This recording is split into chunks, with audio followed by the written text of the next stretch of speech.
The one sign that you're gonna fail as a freelancer is this. You pick a niche you don't actually care about. I've written in a bunch of different niches. As you all know, I also have a background as a TV writer, so I've done a ton of different types of writing, and I picked tech actually a little bit before Web3, and I've done a lot of copywriting for tech companies and e-commerce stores, and so I've been in this space for a while.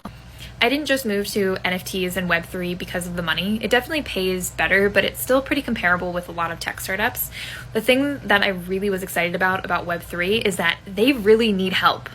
Web3 and NFTs are pretty complex. Not everybody understands the blockchain, and the level of difficulty for the copy is not just nailing the technical, but it's also making these projects accessible for people who have no idea what Web3 is, what the blockchain is, and they need to have a really fun way into these projects that help them understand what this technology is, but also have that like narrative drive to it, which I specialize in. One of the first packages that I sold for $15,000 was actually to an e-commerce shop. So while I do know that Web3 founders are more likely to buy packages in general because there's so much money going into the Web3 space, there are plenty other industries where founders really need help with things and will be down to buy packages. And this isn't just in tech either. I'm going to be creating a whole guide about how I sell copywriting packages and what I recommend, but so many freelancers use this method. It's not just me. I didn't pioneer this at all.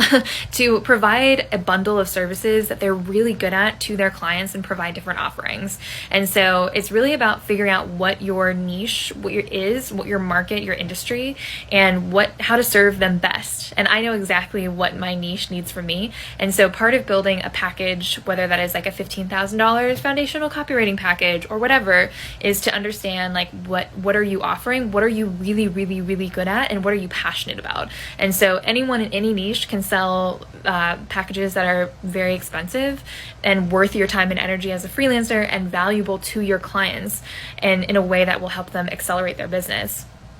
I think of like a lot of different branding agencies that do full like web design, logo design, all of that stuff. They do a wonderful job at offering different packages. Off the top of my head, there's actually one branding agency here on TikTok that I discovered I thought was so cool, the way that they do their packages, and they're called Foxtrot Branding. I don't know them or anything, but I love their page and their website and their branding, and I was really impressed by the way that they offer their packages. And so they were part of the inspiration for how I approach my packages. But you do not need to work in tech.